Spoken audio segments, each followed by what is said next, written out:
Topic is calculation of entropy when the ideal gas is heated. Ideal gas को heat करना है और उसमें से एंट्रोपी कैलकुलेट करनी है। आइडियल गैस को हीट किया जाता है एट कांस्टेंट वॉल्यूम और कांस्टेंट प्रेशर पे। अब हमने इन दोनों पे कांस्टेंट वॉल्यूम पे और कांस्टेंट प्रेशर पे एंट्रोपी फाइंड आउट करनी है।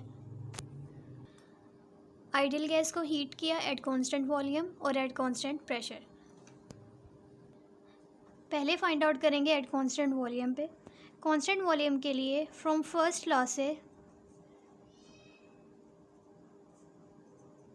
हमारे पास फर्स्ट लॉ किसके इक्वल होता है, D Q is equals to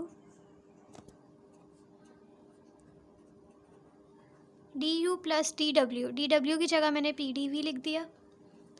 अगर कांस्टेंट वॉल्यूम है तो वॉल्यूम क्या होगा, ज़ीरो। और अगर वॉल्यूम ज़ीरो है तो प्रेशर भी क्या हो जाएगा, यहाँ पे ये पी भी ज़ीरो हो जाएगा और हमारे पास सिर्फ रह गया ये टर्म पूरी zero. D Q is equals to D you.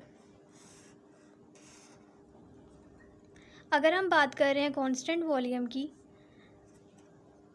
तो for constant volume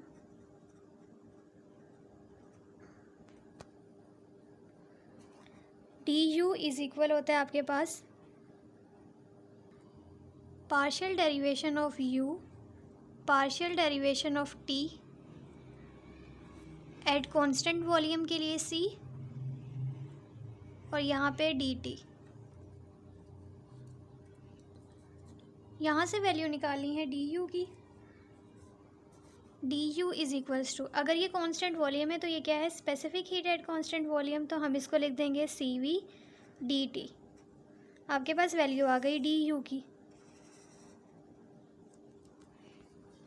D Q और डी यू आपके पास वैल्यू क्या है, इज़ इक्वल है।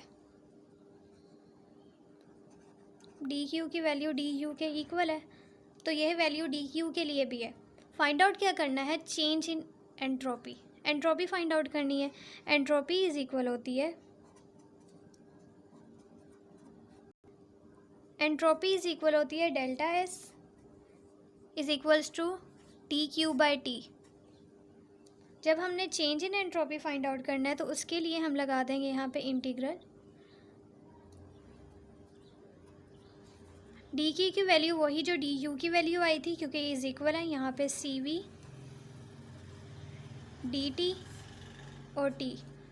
टेम्परेचर हम ले लेंगे T1 से T2। सी वी कॉन्स्टेंट है, बाहर लिख देंगे T1 T2 dt bye T.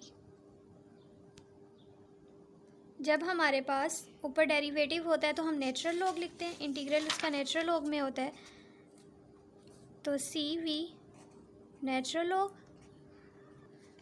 T2 by T1। ये आपके पास आ गया इंटीग्रल लेने के बाद। अब यहाँ पे जो बात याद रखनी है वो ये है कि अगर हम आइडियल गैस को हीट कर रहे हैं, अगर आइडियल गैस को हीट कर रहे हैं तो एंट्रोपी बढ़ेगी, क्योंकि टेम्परेचर इंक्रीज़ हो रहा है। टेम्परेचर की इंक्रीज़ होने की वजह से यहाँ पे एंट्रोपी बढ़ेगी और एंट्रोपी यहाँ पे पॉजिटिव होगी। एक बात याद रखनी है कि यहाँ पे T2 always greater than T1, और दूसरी ये बात कि यहाँ पे एंट्रोपी पॉजिटिव है। एंट्रोपी पॉजिटिव क्यों है, क्योंकि आइडियल गैस को हीट किया है, और आइडियल गैस को जब हम हीट करेंगे तो टेम्परेचर बढ़ेगा, और टेम्परेचर जब बढ़ता है तो एंट्रोपी भी बढ़ती है, और जब एंट्रोपी बढ़ती है तो हम कहते हैं एंट्रोपी पॉजिटिव है। दूसरा हमने फाइंड आउट करना है entropy eight constant volume, sorry pressure. Eight constant pressure के लिए हमारे पास डी क्यू इज़ इक्वल होगा partial derivative of Q partial derivative of T eight constant pressure, और यहाँ पे डी टी। जैसे हमने कांस्टेंट वॉल्यूम के लिए किया था, यहाँ यू लिया था, यहाँ भी यू, इस तरह प्रेशर के लिए यहाँ पे क्यू लेंगे। अब हमारे पास ये डी क्यू, ये चीज़ इक्वल हो जाएगी सी पी के और डी टी। यहाँ से डी क्यू की वैल्यू आ गई। फाइंड आउट क्या करना है, change in entropy. Entropy equal होती है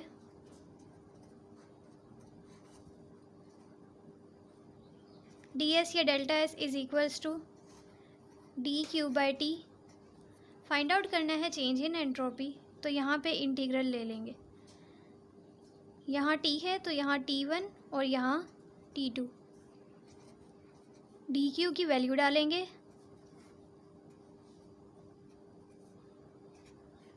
सी P D T by T. C P constant है, उसको बाहर लिख देंगे।